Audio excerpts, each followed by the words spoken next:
That's a really tough question. Partly because I've never been on the employer side putting out a job spec. However, having applied for many jobs, one thing I definitely realise is that for the qualifications I've got, the job is actually quite junior. So then I guess I'm going into a job with an awareness that like the personal development side of it is that I'm not saying I'm too qualified to make the team, but I'm definitely not, I don't feel valued when I'm going in there, but I also have to go in at a place I'm undervalued in order to get the job I do want, 18 months from now, 2 years from now. So there's definitely, I'd say, a hard way up to say, when you get here, this is the company culture, these are the hours you have to fill in, and that could be on your job spec, right? I know that when I apply for this job, I'm expected to do 50-hour weeks, but I'm being paid for 38 or whatever. I'm not saying I definitely wouldn't apply for it, but to be aware of it would be nice. But then at the same time, to also be like, when you get here, say good morning to people. I don't think I can go into a job spec, when I'm applying.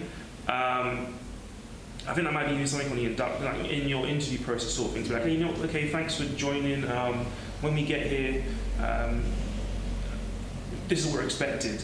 But funny enough, they have those answers if they leave you the space at the end of the interview to give questions. But then, why am I concerned with saying, what's the company culture like necessarily when everything up to in that interview has been like target-based, like competency-based, right? So to then be like, you want to know how competent I am as an employee, but I now have to like kind of change that mindset in the middle of the interview, at the end of the interview, to say, actually, what are all the soft skills like at your company? What's my life going to look like there? Can be quite tough. So the funny thing though is that when they have like aptitude tests, they may have like a parameter or a test that like looks at how you look at culture, and then if you're a fit. Which is quite funny because I don't know what they're looking for in those sort of tests. You can pay for the practice tests all you want, but you have no idea really what they're looking for when you get there.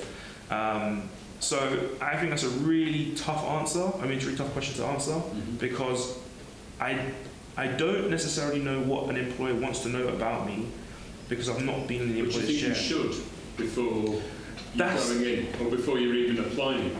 No, I don't think you should. So because everyone will tailor, there'll be this ideal person, but realistically, that's not them, and that's just fake.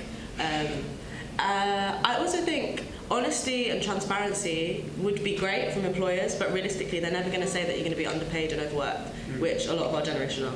So a lot of people just suffer from burnout and just go into it. Do you think that's the standard experience now of your generation, that actually we're underpaid? Oh, honestly, yeah. Yeah.